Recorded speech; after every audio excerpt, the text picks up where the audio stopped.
environment faces. Nations will need to rally and steer course towards net zero or better, and in a timeline that the global environment can support. Will the emerging geopolitical situation support and take this further ahead? Let us find out on the next panel. Puneet? Indeed, I think the geopolitical situation is going to pan out in a way, and it's going to be quite an interesting area for us. So with that context, let's welcome our global head of ENRC KPMG, Regina Mayer, who will be moderating an illustrious panel of speakers on the subject. Apart from COVID, the changing political dynamics across the world, and especially in the US, has caught global attention. We all are suddenly, and surely, in for a very interesting discussion with this reset. Let's get straight into it.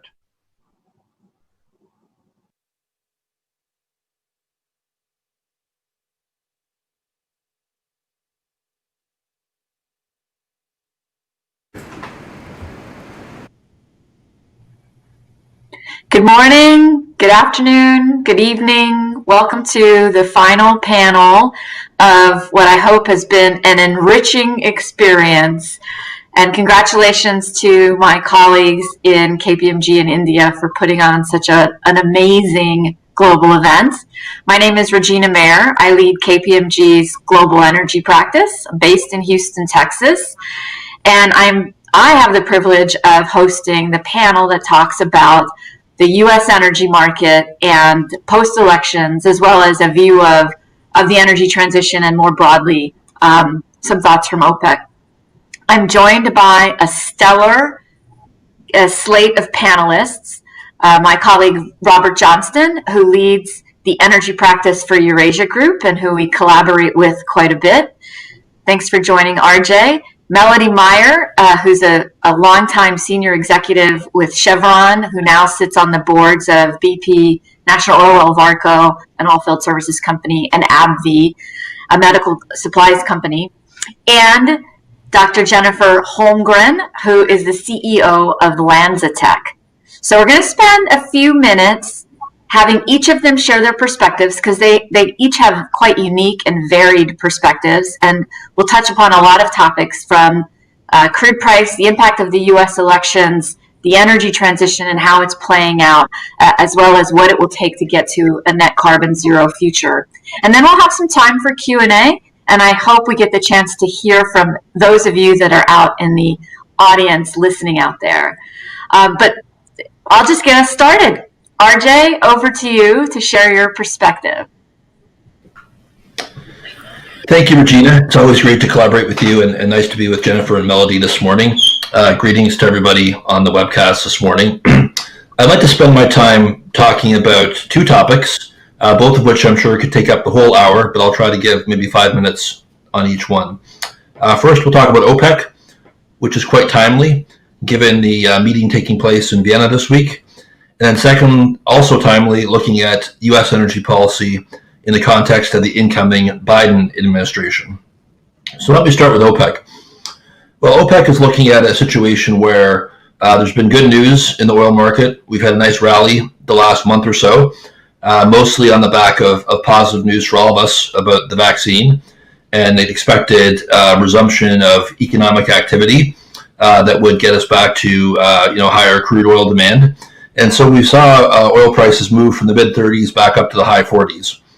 Now, that was an interesting challenge for OPEC entering their meeting in Vienna, OPEC Plus, I should say, including Russia and other countries, given that the short-term picture is still pretty rough in terms of COVID-19 impact, in terms of the second wave in Europe and the US, but the medium-term outlook around the vaccine heading into middle of 2021 was much more positive. So the context for OPEC Plus here is a decision point. Do they want to continue to withhold almost 8 million barrels a day of production, following on to their April agreement that was an attempt to rebalance the market after the demand shock from COVID-19? Or do they want to start increasing production to protect their market share and keep markets well supplied if indeed the vaccine comes quickly and we see a stronger rebound in economic activity? And not surprisingly, if you know anything about the history of OPEC, there were differences among the key producers over how to respond to this. I think you look at Saudi Arabia and Russia, the two largest OPEC plus partners, in some ways the leaders of the group. They're still price hawks. They would rather sort of protect this delicate balance and withhold production a little bit longer to make sure that we actually do see a real economic rebound and a demand rebound, and that the market's not getting ahead of itself, right? And that we see how the second wave plays out. We see what happens in the global economy. And the Saudis especially, if they're going to make a mistake, they'd probably rather make it on the side of higher prices than lower prices. And their concern would be if you bring back too much crude too quickly before the market's really ready for it, you get into a stock build again and lower prices, which they really don't want. Now, there are other players in OPEC. For the first time, we saw UAE, United Arab Emirates, split from the Saudis a little bit and say, look, we have very low cost production. We have a much lower budget break even. We're not afraid of low oil prices. We want the volume. And especially the UAE wants to go from 4 million barrels a day to 5 million barrels a day over the next several years. So they're pressuring. But the real pain point, I think, is with some of the what we call the fragile states, Iraq, Kazakhstan, Nigeria, and others, that are really feeling the pressure from having restricted production in terms of their own government revenues. They're mostly economies that are very highly dependent on oil, but unlike, say, Saudi Arabia or Russia, don't have huge foreign exchange reserves to back that up. So what will all this play out to? I would bet probably 3 months they'll extend the current cuts, but they'll be prepared to increase production with an eye on a potential recovery in U.S. shale and recovery in demand entering into, say, the middle of 2021. So that's the OPEC story, and there's lots to discuss there. And of course, the OPEC countries are also looking down the road at the energy transition, which we can talk about as well. And they'll be looking to see, what to expect from President-elect Biden. If you look at China declaring carbon neutral goals for 2060, the European Union for 2050, and now Biden talking about U.S. carbon neutrality by 2050, that's really 3 of the world's 4 largest oil-producing regions, excluding India, that are moving towards carbon neutrality. And in the U.S., the decarbonization story is really about electricity and transportation. Those are the 2 most largest sources of GHG emissions in the U.S. So what will Biden do to try to decarbonize? And what can he actually achieve with Republicans likely to retain control of the Senate following these special elections that are coming up in Georgia? Well, the answer is I think he'll be able to do less than he could have done with a Democrat Senate. I think that there was a hope that they could pass a $2 trillion green stimulus, that they could really kind of flood the market with low-cost capital grants and subsidies for all kinds of renewable and clean technology. They'll still be able to do some of that, but I think the Republicans will do a couple things. Number one, they'll try to push back on the drilling ban that Biden had proposed on federal lands and waters. And number two, they'll try to make sure that natural gas still has an ongoing role in this electricity transition, whereas Biden was looking at going to 100% carbon neutral electricity by 2035. Gas power plants would have to have CCS, which is something I think Republicans will push back on as well. Now, Biden doesn't just want to decarbonize the economy, he also wants so-called green jobs.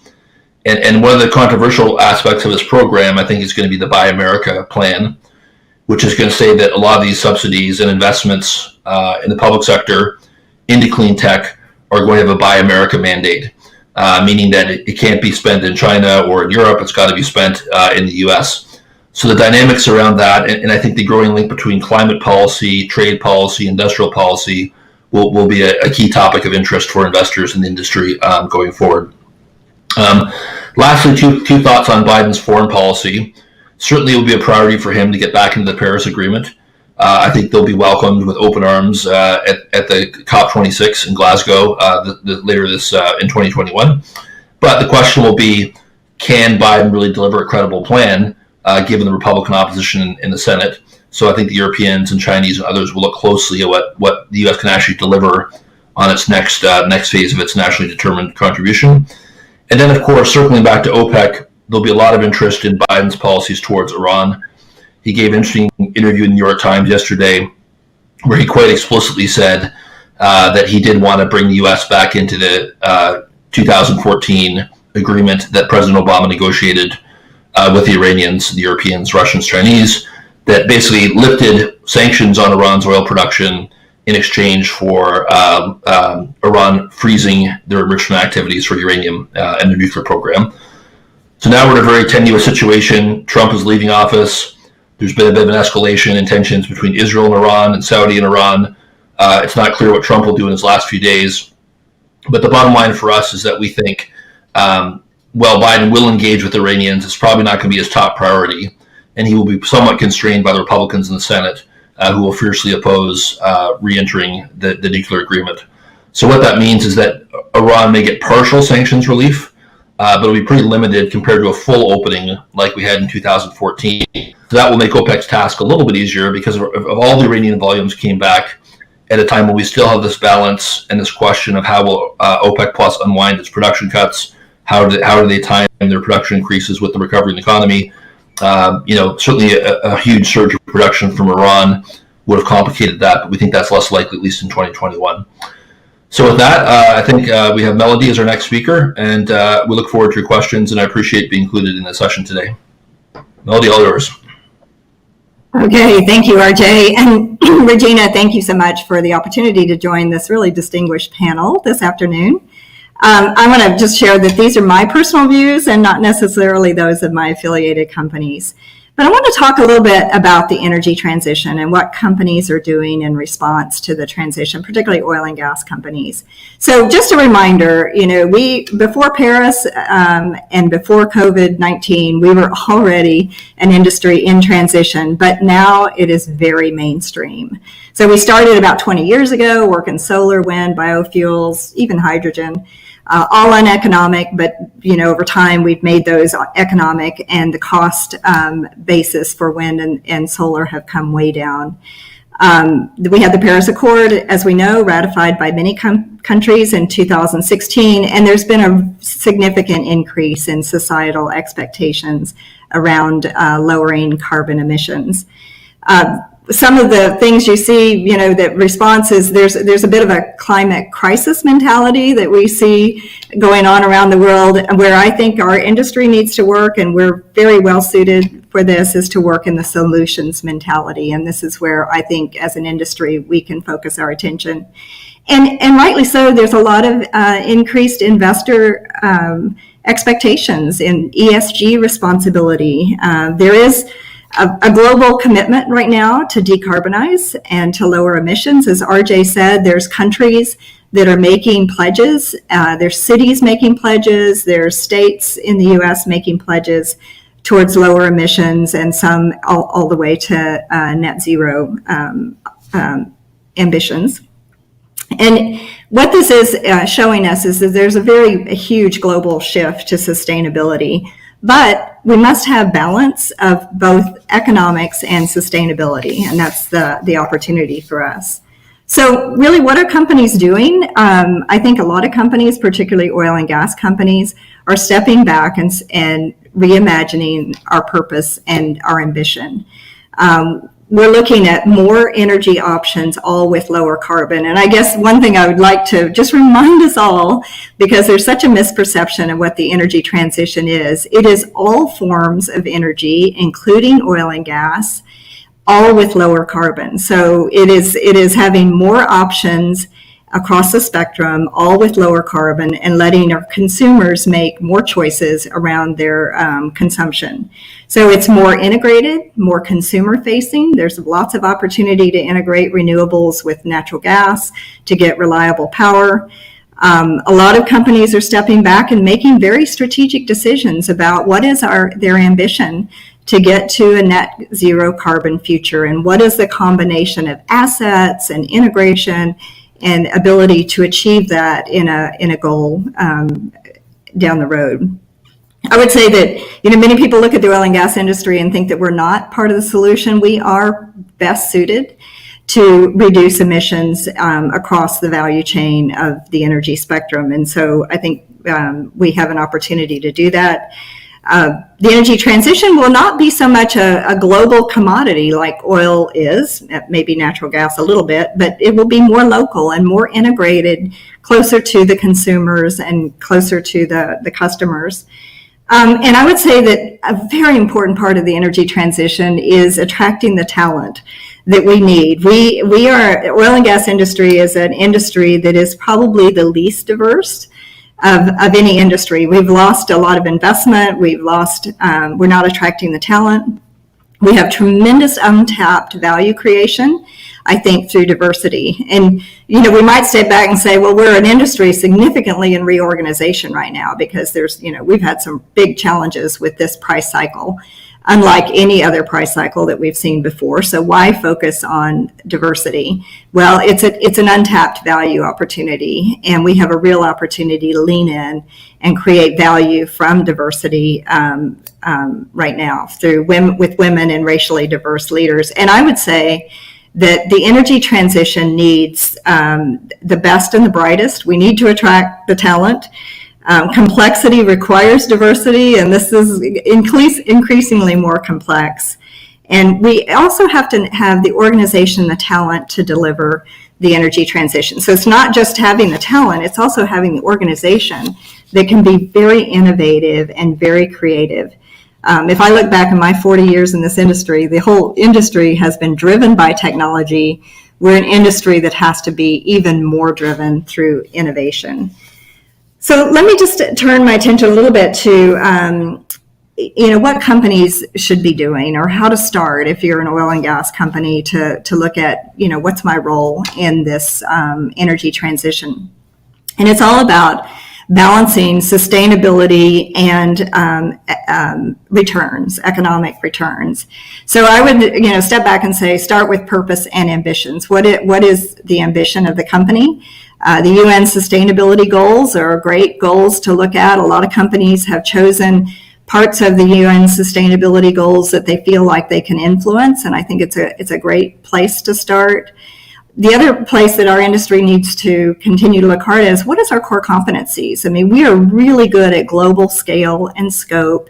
Partnerships, we're an industry that's excellent with partnerships, technology, innovation, and I would say that, our next big lever or big efficiency in our industry is through our digitization and our agile leadership in our industry. So diversity, agile, and digital are going to be three big levers. And these are competencies that we have, but we're also developing. So that, we're quickly emerging into those core competencies, but we need to leverage those.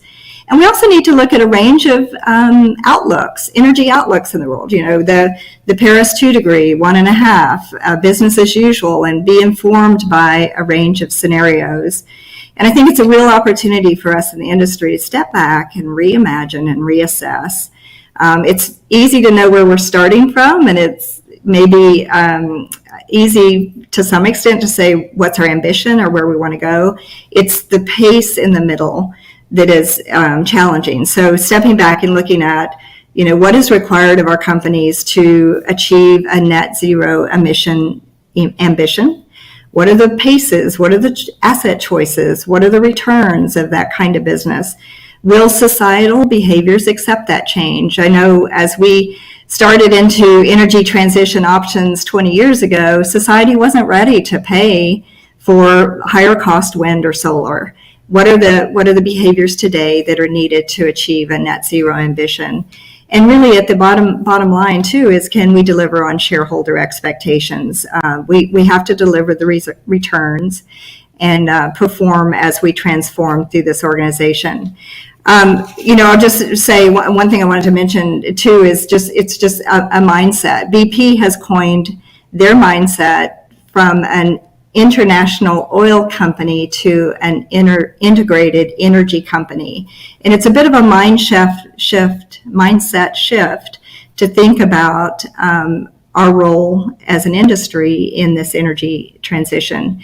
And if you're not in the energy industry, there's a lot of ways to participate in the energy transition by being a smart consumer or being a consumer that integrates with your cities, your governments, and your countries the opportunities to lower emissions overall. So I think these are some of the things that companies are doing to really lean into the energy transition.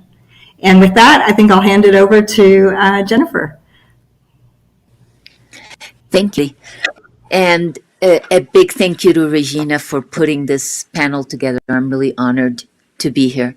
What I want to focus on is the climate. I want to talk a little bit about the challenge that faces us. I think you all recognize the Keeling curve, and it shows you the CO2 emissions as a function of time. We talked about Paris. Paris was 5 years ago. Clearly, we haven't started to bend the curve. The reality is that according to the IPCC report, if we are in fact to achieve a 1.5 degree world and even a 2 degree world, we need to make some significant changes between now and 2030. And to give you perspective, that change that they're projecting or requiring or expecting is about 8% carbon reduction per year. And as you can see, we're at 0%. But I want to give you perspective from COVID. These are our cities completely empty during the period between January and June as we had the rolling global shutdowns. The impact of that between January and June was about a 9% drop. So stop for a second. We fundamentally stopped everything we were doing, and that drop was about 9%. We need to get to 8% a year. The reason for this, of course, and you all know this as well as I do, the reality is we shut down industry and transport mostly, but we didn't shut everything else down. That is why it was such a small carbon change despite the huge economic and personal change. That tells you that we fundamentally have to change everything we do to be able to achieve that 8% drop. And so one of the things that I feel very strongly about is we just need to stop telling each other what the right solution is. We need it all. You know, we shouldn't be debating whether electric airplanes will ever have a role to play versus sustainable aviation fuel. The reality is they both have to have a role to play. And you can start to imagine electric airplanes in regional solutions and sustainable aviation in long solutions. We have to stop debating whether we should be using direct air capture or CCU, or whether we need to make personal choices that bend the curve. We will not get to 8% unless we do it all, and we need to do it all quickly. And that is really what I want to communicate. One of the small good things that has happened in COVID is that more and more people are starting to realize that they need to invest, that governments have to invest in recovery packages that include a low carbon future, that this has to be driven as well by government funding. And so this will help get, I think, a lot of new technologies to where they need to be. It'll also emphasize job creation to enable new approaches and new infrastructure. I come from a technology world, and so let me take a few minutes to talk about technology's role in this. I think we all know that technology transformation, that new technologies, new disruptive technologies drive the way we think about the world, the way we view the world. And here in this picture are a few examples. And if you'll give me a second, I will tell you what we do at Lancetech as an example only of a disruptive technology. What we do is gas fermentation, We take waste gas emissions from industrial sites or from gasified waste like carbon monoxide, hydrogen, and carbon dioxide. We have a bacteria that can eat that and make ethanol. And we do this in a continuous bioreactor, which means it looks a lot like a refinery. And we make ethanol. We convert ethanol to jet fuel.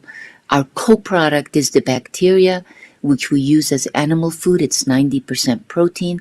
And we also know how to selectively make chemicals, either by taking ethanol to things like PE or PET, or by actually having the bacteria not make ethanol, but make acetone directly. Now, this sounds like science fiction, but more importantly, 10 years ago, they told me when I started working at LanzaTech that this was not commercializable, that it would never make economic sense. And I can assure you that's wrong. The reality is that we have built and are running commercially a plant at a steel mill in China where we take steel mill waste gases, carbon monoxide, 40% carbon monoxide, and we convert that to ethanol. We've made more than 20 million gallons of ethanol from this waste carbon. The plant operates so well that our partner Shougang is building 2 more of these sites, and the next one will be up and running at the beginning of next year. So something that people said would never be possible, could never happen, is happening. And we're also building 2 plants in India. We're building one in Ghent in Europe, etc., etc. So we can change how products are made, and we can do it by using waste carbon, not fresh carbon. And we can do it in a way that is economic, creates a new industry, and creates new jobs. And so my message to all of you is very simple. If we are going to change our carbon trajectory, we have to think differently, and we have to not be afraid to think differently and to think quickly. And so I leave you with this quote from Henry Ford. We need to do something aggressive, fast, and different. Thank you, and I'm turning it back to Regina.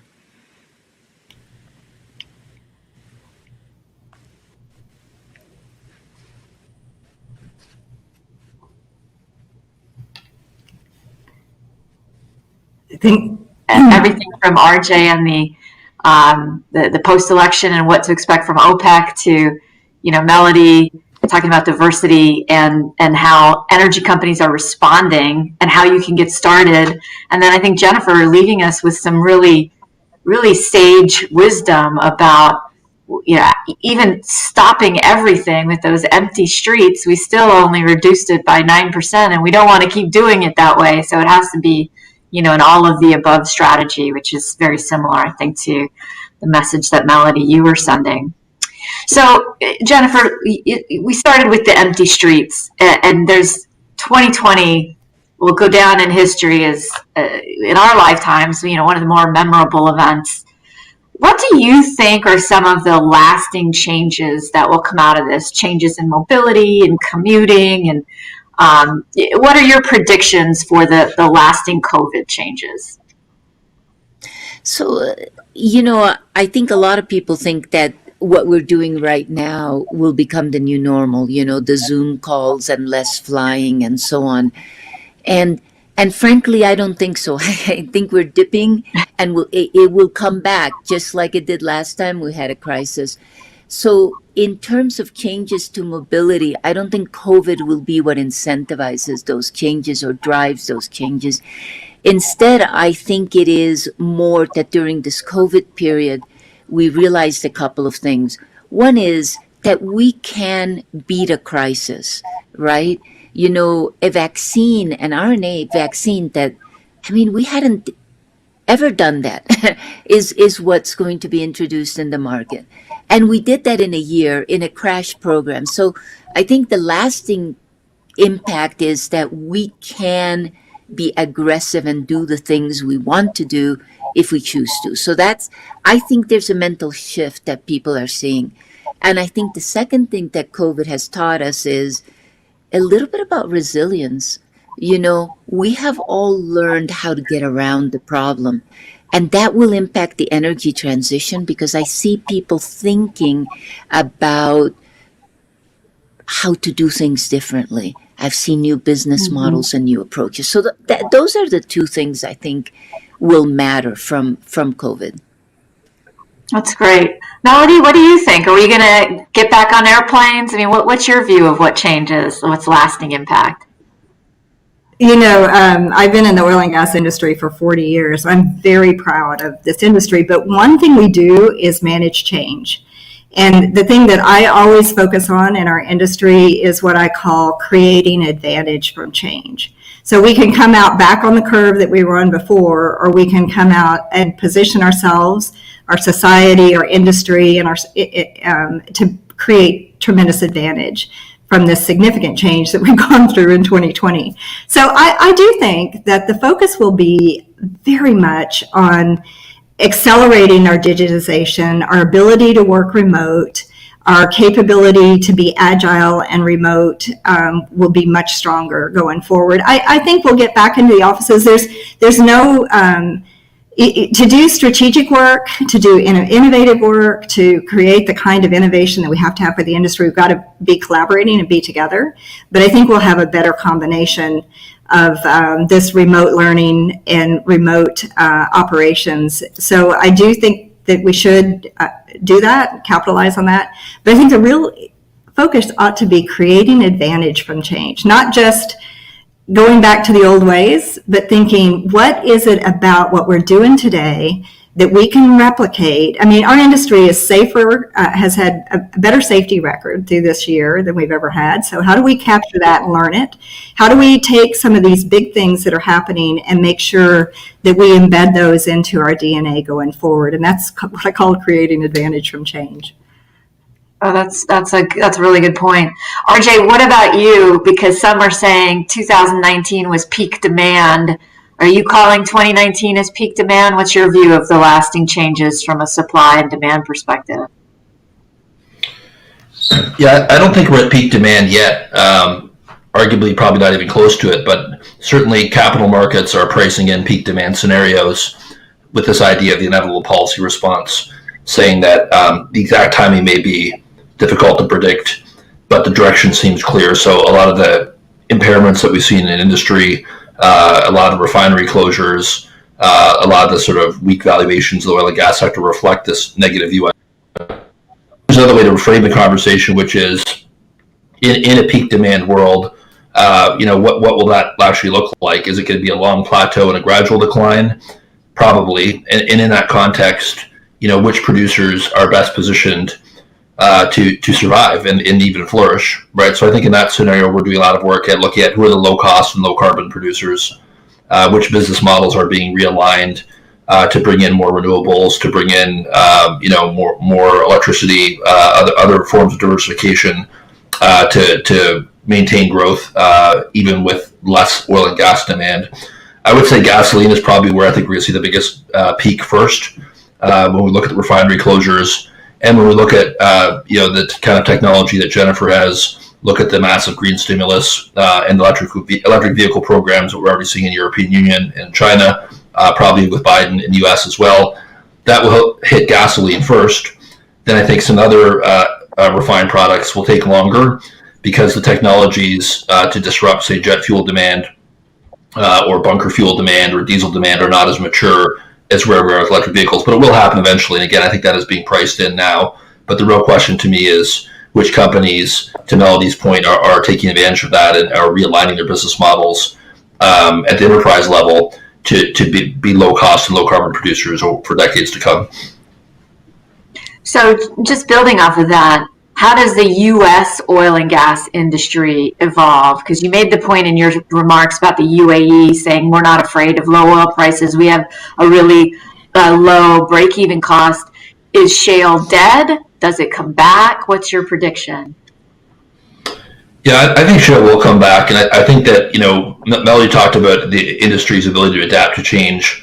And I think that if you look at the defensive mergers that are taking place among the shale producers right now, it's really about creating scale for two challenges. One is to to drive down cost, and the second is to figure out how to produce net zero shale, right? Whether that's with offsets, whether that's through electrification, integrating renewables into upstream operations, whether that's through CCS, biodiesel, all the above, right? I think that's the challenge, but it's not an easy thing to both, on the one hand, try to get smaller to reduce costs, but at the same time have these expensive investments that have to be made into transforming to net zero, which is why the role of public policy under the Biden administration, things like 45Q tax credits for carbon capture and sequestration, a potential low carbon fuel standard, those type of subsidies for electric vehicles. All these things will factor into whether or not companies can make that transition. But no, I think shale will come back,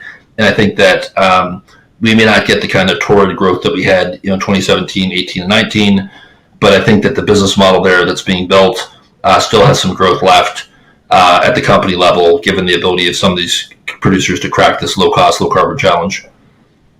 And Melody, I want to get your input too, but I have to pause because my colleague RJ just sounded like a tax geek throwing out section 45Q, and I just learned about that yesterday, and my tax colleagues tell me if you thought solar and wind subsidies were lucrative, just wait until we can match up offtake agreements and carbon streams, because the 45Q subsidy for carbon capture could be 3-4 times X the investment, whereas solar and wind is more like 1/3 X the investment.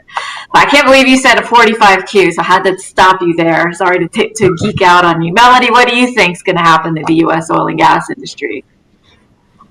Well, I'm not going to geek out on 45Q, so I'll just talk about, our oil and gas industry. We know we're essential industry for quality of life. We underpin economic growth all over the world. It's oil is essential products for quality of life. Natural gas is essential for reliability.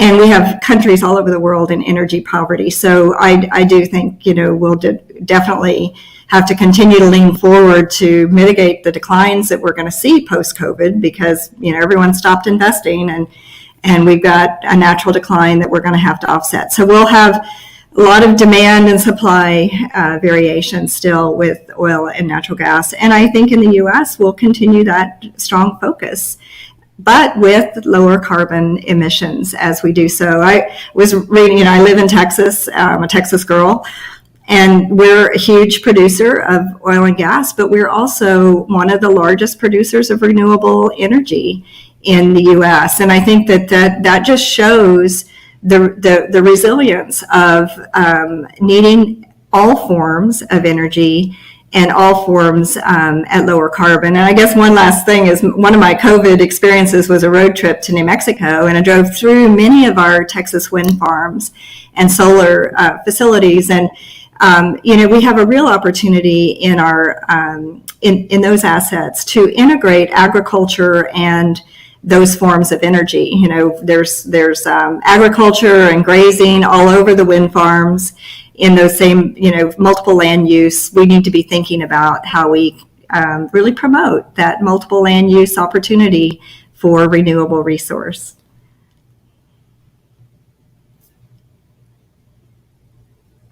Sorry, I'm back. A little bit of chaos on the home front. Let's talk about net zero commitments, and because Jennifer, you showed those stark pictures of what life was like at the height of the lockdowns.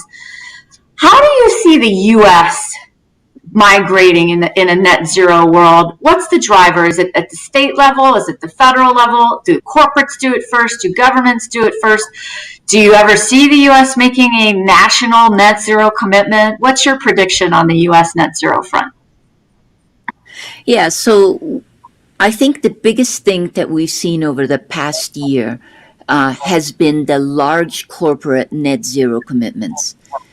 It's Microsoft, it's Apple, it's Google, it's all of the big corporations, including oil companies. Oxy has done it. And at the end of the day, that is what will drive change. 80% of emissions, as you all know, are scope 3.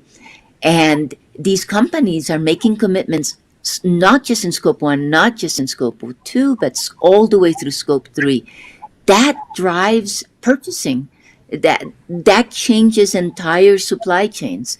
I've participated in a number of events recently from large corporates telling their supply chain they are making purchasing decisions based on the carbon footprint of the products they're buying. That makes a difference. That's going to drive sustainable aviation fuel, etc. Local governments are doing their piece, but right now when I look at local governments, it's really focused on power. There's a lot of how do we deal with the power side of things, and that isn't going to solve the whole problem. So I think locals are going to drive a mind change, the consumer change, the folks, but it's not going to have the huge impact that I think the corporates and the federal government. I think this new federal government the new government, the Biden administration, will be influenced by folks that are very focused on low carbon and net zero. And I think it will move in that direction. I think it will try to make commitments, and I think it will start to drive the transition. So I think the U.S. is going to have a major role to play, but it's going to be because of the corporations. That's my view. Yeah, it does seem like the momentum and the groundswell is more from the corporates. Although locally, we are seeing bans on, new natural gas installations, and it seems like there's more aggressive movement on hydrocarbons. Melody, what are your thoughts on how the U.S. might evolve into a net zero world? I agree with Jennifer completely. I think it's the corporations that have to take this forward and do it. There's a huge risk in governments by picking winners and subsidizing parts of the economy that are really not and they're not the consumer desires, nor are they the more economic outcomes that are needed for companies to be able to invest in technologies. They have to make a return, and they have to be able to invest in these new technologies and new infrastructure. So I don't like to see governments pick winners, subsidize, but policies have to be in place to allow for investments and integrated options. So I think cities have a good role in setting policies that can enable infrastructure. I mean, down the road, if we look at hydrogen economies, there'll be a lot of infrastructure that would have to be required, and cities would have to support that with policies. But picking winners is, I just let the market work and let corporations respond in a way that will accelerate this transition, is my view. I hope we can get there that way. Yeah. Well, one of the questions from the audience, RJ, is what are the top 3 things that the Biden administration will do around energy policy? And I know you said some things already, but so maybe 2 things. Your view, is it corporates? Is it government that drives the U.S.? And then maybe you could give your top 3 Biden policy actions for energy. I guess I'll be devil's advocate, and obviously as a political scientist, I'm biased towards government action. But I think the problem is that corporations can only go so far without clear policy signals. And you think about the rise of solar power, right? The subsidies were so important early on, and at the time, 15 or 20 years ago, solar was considered wildly uneconomic. But now it's highly competitive in many parts of the world. So I wonder if that same process will take place with something like hydrogen, for example, which seems preposterous today, but may well be a critical part of the energy transition according to most long-term climate models. So I think you need corporations and governments, but I think corporates need signals from policymakers to deploy capital for these transition projects. In terms of top 3 for Biden, number 1, rejoining the Paris Agreement. Right, I think that's something that the executive branch can do. John Kerry as the climate envoy with this new National Security Council role, they'll really lean into the international side of this. Climate will move up the agenda as a top 1 or 2 issue with China, with Europe, with Japan, and many other countries. So that's certainly the first one.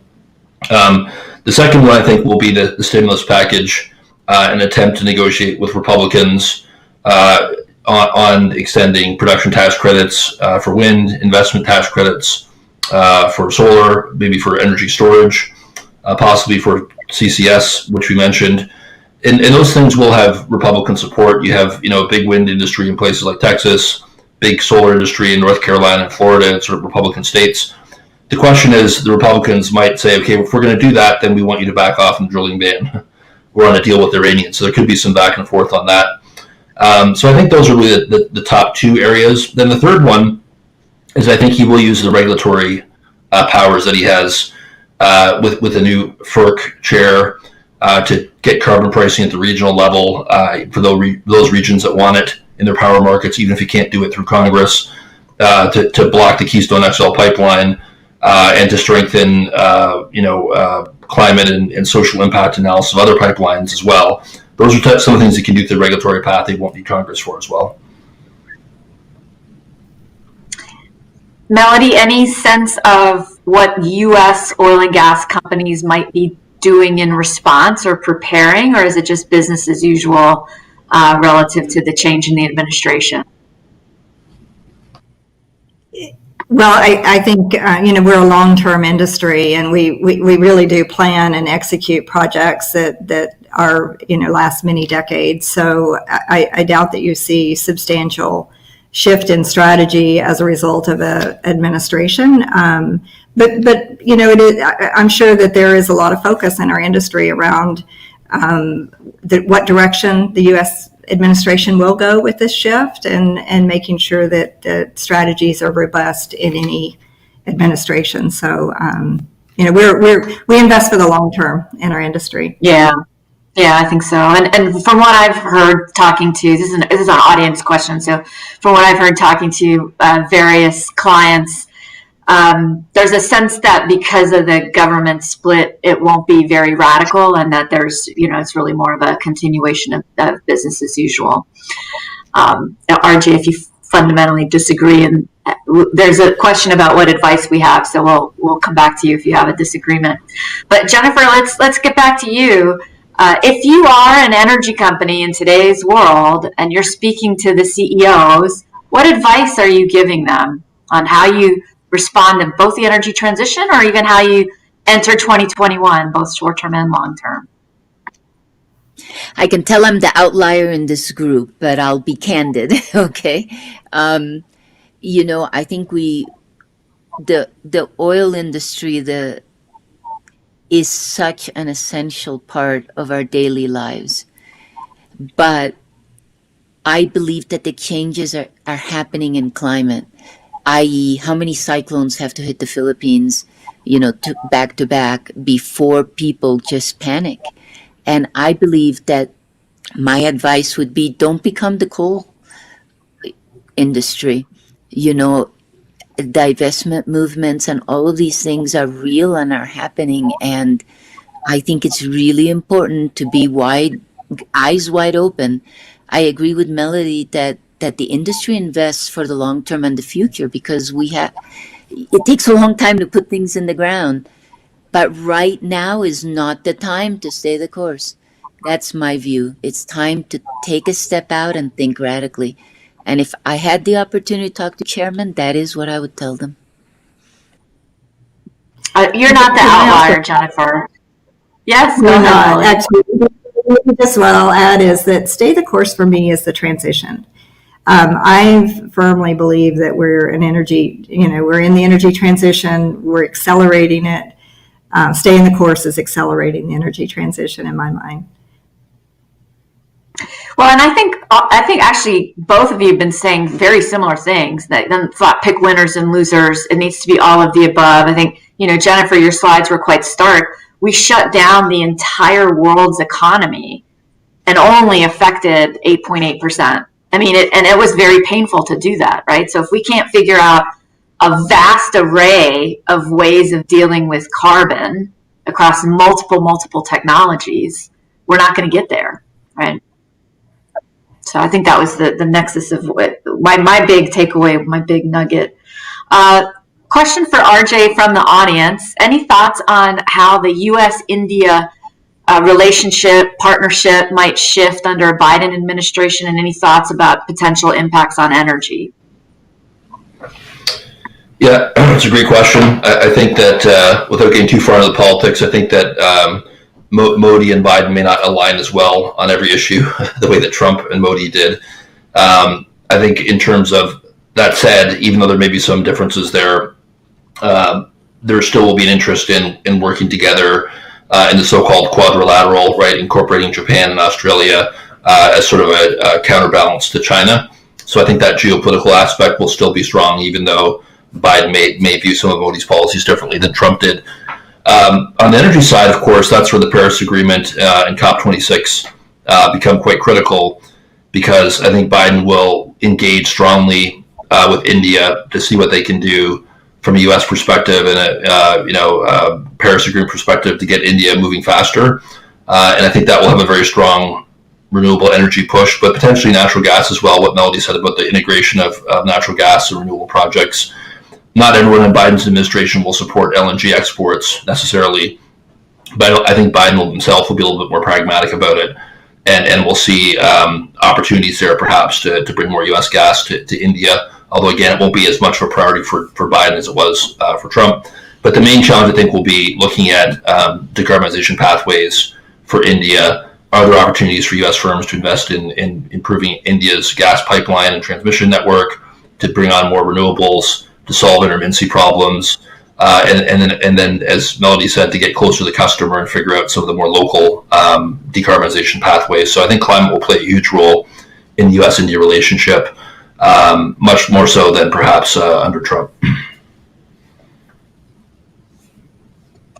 Excellent. One other question that I had was, what do you think is really important for the rest of the world to understand about the U.S. energy market? And Melody, I think you're very well positioned to answer that question and offer advice and perspective.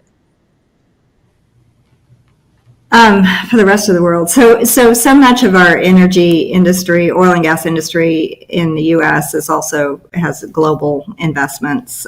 So we have a lot of, this cycle is very tough for our industry. And I think we're seeing a lot of impacts in the industry with bankruptcies and, maybe down the road consolidations and other changes that are just structurally going on in the industry. This is a very difficult cycle, and I've been through, it's always debatable on how many, but at least 5 in my career, and this is a harder one because, and I think across the board, as I mentioned earlier, people are not investing at the levels, decline rates will steepen, demand will pick back up, and we'll have some swings in supply and demand, and we see that all in every cycle. But the challenge will be, will we have the ability to meet the swing when the demand picks up, and at what level will it pick up? There's just so much uncertainty with this cycle. So I think that you'll see some fundamental structural changes in the industry. We had a huge number of players. We had a huge number of investors in all segments of the industry.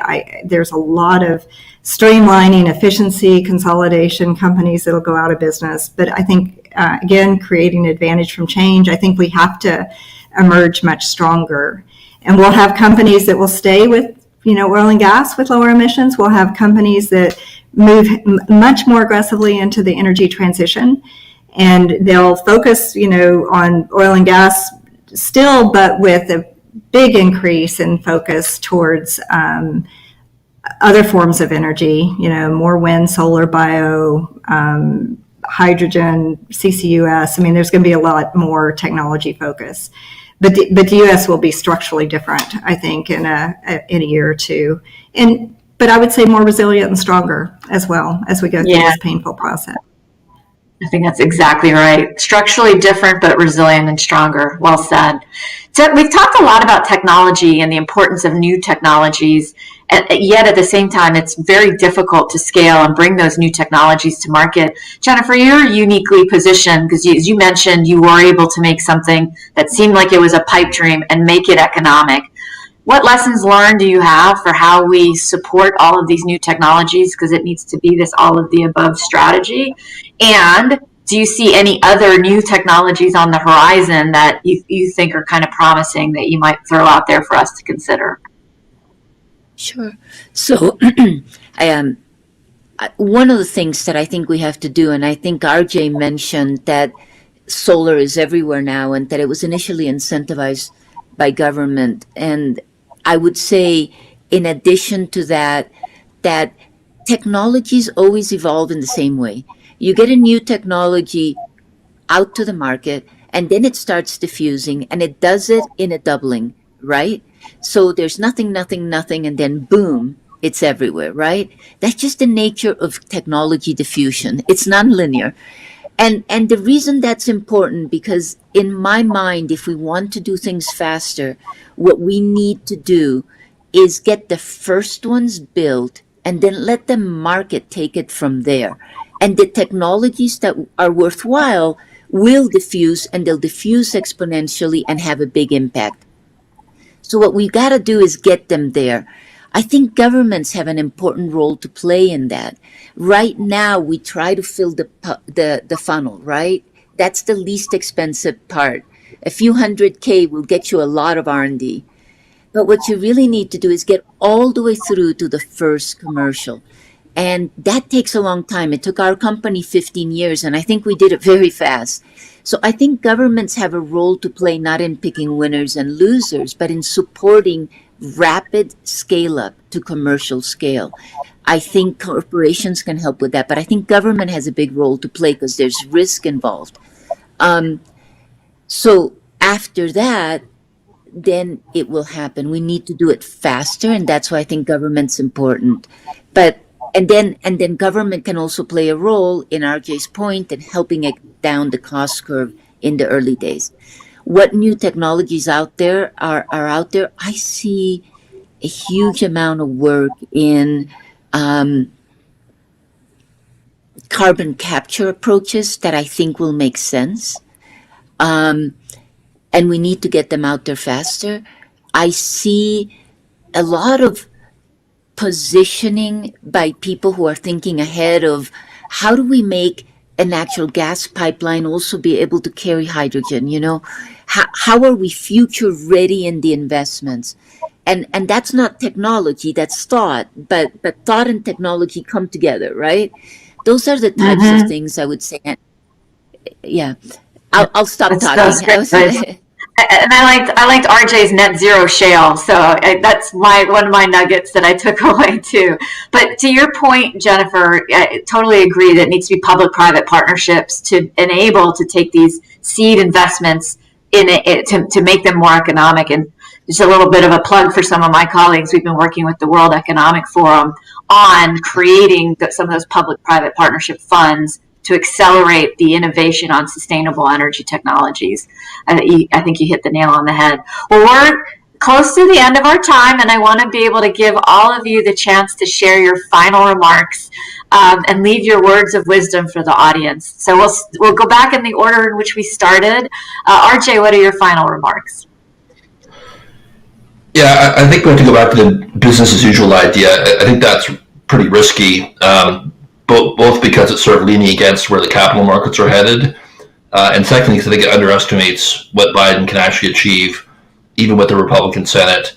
For example, we didn't talk as much about ESG and sustainable finance, but there's a lot that Biden can do through the SEC, the CFTC, and some of the big U.S. financial regulators to put more ESG requirements into the financial system, to require more stress testing for ESG. That would really have push the U.S. even further towards European-style ESG, including mandatory carbon disclosure and things like that don't require Congress. So I don't think we're in a business as usual world. We may not get as far as a Bernie Sanders type Green New Deal, but I think we'll go a lot further than Obama was able to do on decarbonization. So I would keep an eye on that issue. Oh, that's fair. And I think, to echo Melody's point, when we say business as usual, stay the course, it is leaning in heavily to the energy transition. It's not just, drill, baby, drill. So thank you for clarifying that, though. And you are right. Biden will be able to get a lot of things done, and ESG disclosures and carbon measurement, carbon transparency is going to, I think, be a key part of what we're going to see even in the next 12 months. Melody, what are your final words? Yeah, my final thoughts are, our industry, oil and gas industry, has been so essential for economic growth. We've got countries in energy poverty, for quality of life, all of those things. The lifespan has extended over our lifetimes because of energy availability. But we're an industry that has not had a good reputation, and we're always on our back foot with respect to explaining all of the good things that we do. If you're in the industry, you know how talented our people are and how innovative and how creative we are, but our industry doesn't have that positive reputation. So I think with the energy transition, we have a huge opportunity to really lean forward on our front foot and explain our industry and what we do and the impact we can make for society and how we can be part of this solution. We need to have more diverse talent, so more women, more racially diverse leaders in our organization to be more creative and more innovative. And I just think that we have an opportunity as an industry to really, really change the reputation and attract the talent that we need to succeed in the future. So I'm excited about where we're heading as an industry and where we are today, despite this tough challenge of all the cycles and this most recent challenge that this cycle has gone through, because I think we have a really solid future in this transition. And I'm excited about that. I think we've got to attract the talent to come in and really tackle these big challenges. I agree. It's very exciting. Jennifer, last words? Well, one is this is an amazing industry, and we're smarter than the challenges, right? And these challenges will, however, result in some folks being big winners if it's thought through correctly. And the only advice that I have, and the last word is advice, be careful. We cannot fall into false choices. We're often presented with false choices. It's this or that in technology. It's this or that in society. They're false choices. And the winners will see through those as false choices and create the transition and the future that we absolutely have to have. We're smarter than that. Thank you. Or smarter than that. Great way to end it. Excitement. Thank you so much to my distinguished panel. I always enjoy spending time with each of you, and you're brilliant and insightful in your own way. So I appreciate you sharing your time early this morning. Thank you to the Enrich audience. I know it's been a terrific 2 days. I'm very grateful that we got to be the anchor of what I hope has been an enormously successful virtual event. I miss all of you in Delhi and all over India. I miss my annual trip, but thank you to Anish Day and the KPMG India colleagues for putting this on, and I hope you all have a wonderful rest of your evening, rest of your day, and thank you very much. Thank you all. Take care. Thank you. Bye. Thank you.